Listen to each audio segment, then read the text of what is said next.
Yun bang mga responsable po sa konstruksyon nito? Kasi may issues daw po ng mga substandard, no, na uri po ng gawa. Bagamat yan po ay aligasyon pa lamang. Yung bang mga responsable po sa paggawa talaga nito, yung project manager dati, nandidiyan pa sa DPWH? Fortunately, yes, he's still in contact with us, and he's very willing actually to shed all the lights actually na na-observe nila during construction. And very factual naman yung sinasabi nila. And na ano. Opo. So they're very cooperative. But actually, sila nga ang pumupuna kung bakit nagkakaroon ng mga initial observations, mga ganon sa paggawa ng tulay. From the very start, ha?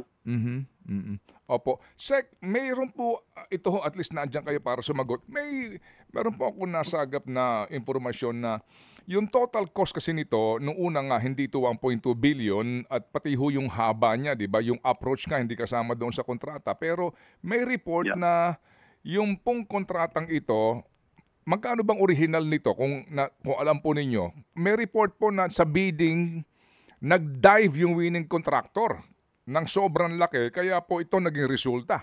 Yung uri, yung quality ng gawa. Parang hindi naman, Ted, hindi naman yata gano'n na nangyari doon.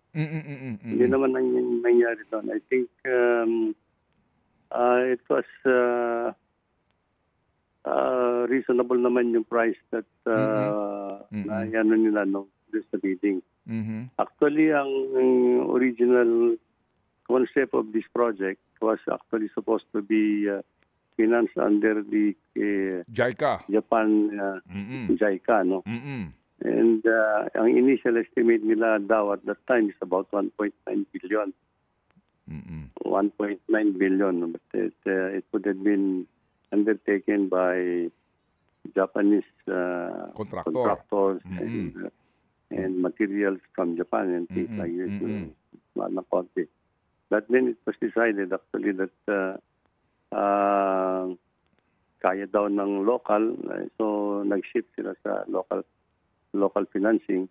And again, yung local financing yan, naman yung local financing, the budgetary allocation will have to be provided on a year-to-year basis, depending on the budgetary allocation. So, ganun ang nangyari yan. Opo. Kumbaga, GAA ito, kaya chap-chap ang pag-release ng pondo, no? Opo. Yes. Opo. Sige, so Sec, sa ngayon, kaninyo, maliban doon sa forensic investigation, meron pa ho kayong team ngayon na separate nag-iimbestiga, umaalam kung kaya pa ba masalvage itong tulay na ito at ma-reconstruct, kumbaga, yung sirang portion na lang? Ganun po ba yun? Yeah, well, that is the ultimate objective of what we are doing now.